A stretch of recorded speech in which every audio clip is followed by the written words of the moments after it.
Hello guys, magtatapon kami ng basura ni Yana doon sa malayo. Magandang hapon sa inyo.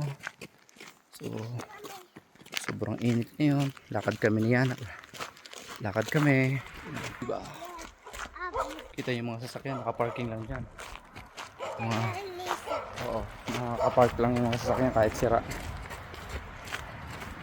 Hindi na, kahit sira, kahit maganda pa. Sira yun. Yan na. Hello guys. Tapon kami ng basura. Tapon ng basura. Kasi wala kaming basurahan. Yung basurahan kasi dito, ano mo yan, i-apply mo. Tapos parang monthly yata may bayad. Not so sure kung monthly ba or yearly. Mahal din. Parang 250 euro din yung magpalagay ng basurahan. So dito magtatapon na lang kami sa, sabi na may-ari sa basurahan nila. Ayan, nire-ready na yung pang winter mga kahoy. Ayan, naka-ready na. Nakaka-amaze dito yung mga sasakyan nandun lang naka-parking. Ito sobrang bulok na to, okay lang to. Okay lang to, hindi pero bago pa ilaw ayos pa. Yun, yung isa na yun, yung kulay pula na yun, maganda pa yan, nasa loob. So ganito yung mga kahoy nila galing to sa kabundukan nila. Yan, ito yung mga ginagatong sa pagka nagwi-winter. Ang dami pag umu-order kami niyan, isang truck, mga 150 euro ata. Yan, malapit na kami sa basurahan. So napakalawak ng lupain ng may-ari ng bahay namin. Yan, ito yung lagi kong ina-upload. Yun makikita yung mga puti na yun. Yan, binebenta yan.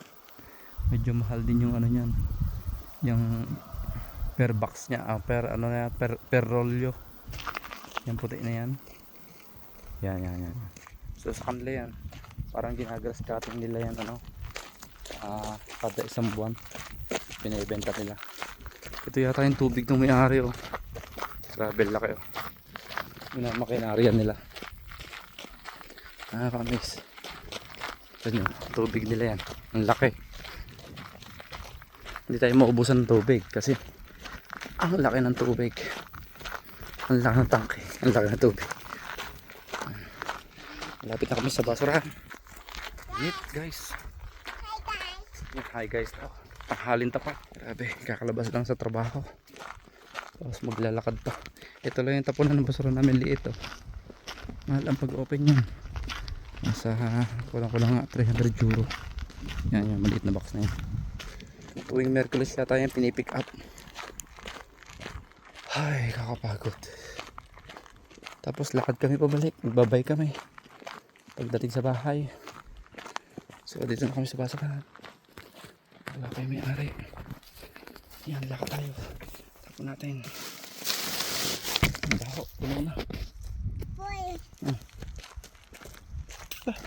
Nasinghot ko yung amoy, ang baho. Yan kanilang bodega, yung gawaan nila. Ang lawak. May mga kabayo din doon. Yung parang gilingan nila ng yeah, gilingan nila ng yung parang barley, damo. Grabe yung nila tower dalawang tubig yan. Init it's hot. So pagod. Enjoy pa kayo, ganito lang katahimik dito sa lugar na titirahan namin sa Finland.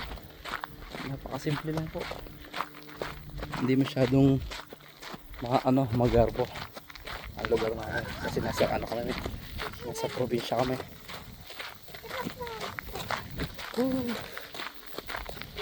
Yung magkakapatid na to, napakadaming pera. Parang 5 sila magkakapatid, isang babae lang ata, tapos puro lalaki na. 75 years old yung kausap ko kahapon, si Perti.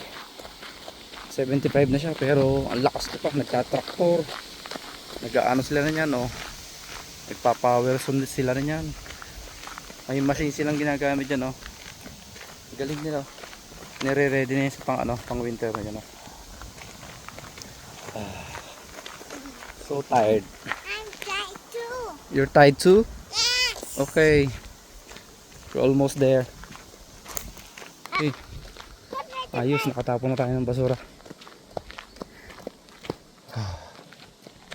Excited ka na mag-bike? Ako babay. Okay.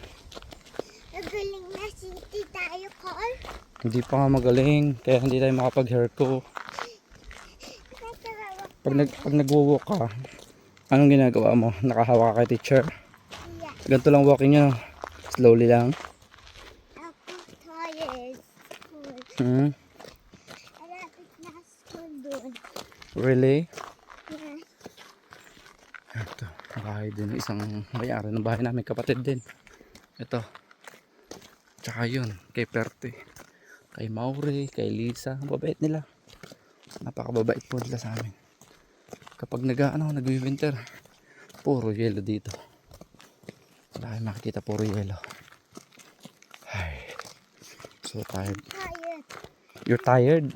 Yes. We will drink water when we reach our home.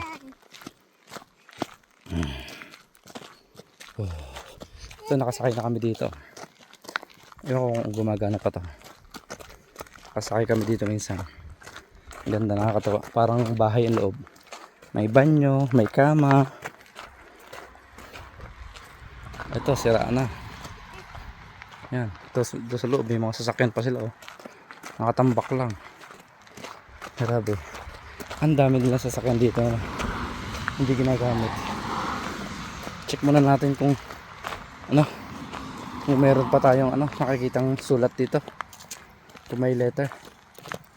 Tingnan natin kung may letter dito sa ating mailbox. Tingnan natin. So ito yung amin. Oh, wala. Abalos Kasaw, kay Ate Amor Abalos Kasaw, andyan din. So ito yung dalawa, oh. Yan, mga kaibigan. Mga nakahubad lang sila, diba?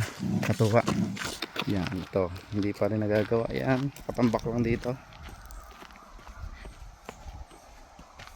So ito, meron din dito isa pa. Mga nakatambay lang. So ganito dito. Yung mga sasakyan ay kapag konting sira lang nila, tinatambay nila. Ang gaganda pa, oh.